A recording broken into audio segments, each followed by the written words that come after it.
आगामी स्थानिक स्वराज्य संस्थांच्या निवडणुकांच्या पार्श्वभूमीवर सोलापूर शहरामध्ये राजकीय चित्र स्पष्टपणे बदलताना दिसते।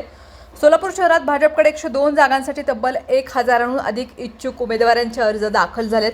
याउलट काँग्रेसकडे अवघे सुमारे 150 अर्ज आले असून एका जागेसाठी एक इच्छुक अशीच परिस्थिती अनेक प्रभागामध्ये निर्माण झाली। या आकडेवारीमधून दोन्ही पक्षांची संघटनात्मक ताकद आणि सध्याचा उत्साह हा स्पष्टपणे समोर येतोय।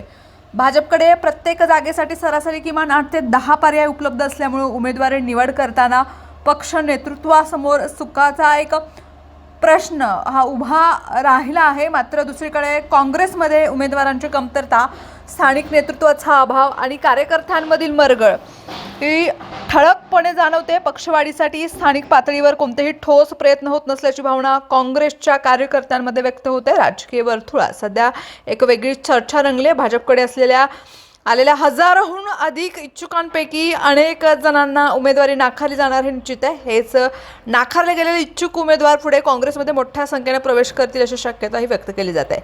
त्यामुळे काँग्रेसची उमेदवारी यादी ही दुसरी पसंती ठरण्याची चिन्ह दिसू लागलेत।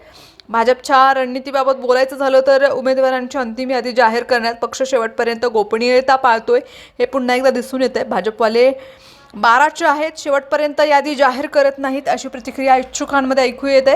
या विलंबामुळे काँग्रेसकडे जाणाऱ्या इच्छुकांची गर्दी एकाच वेळी वाढण्याची शक्यताही नाकारताही येत नाहीये।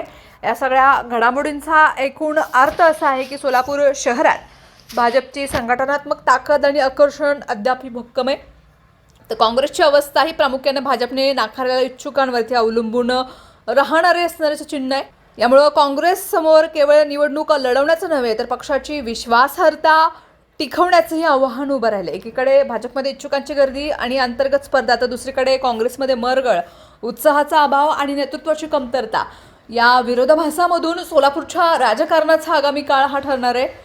निवडणूक बिगुल अधिकृतपणे वाजल्यानं राजकीय रणशिंग मात्र सोलापुरात स्पष्टपणे फुंकलं गेलं आहे।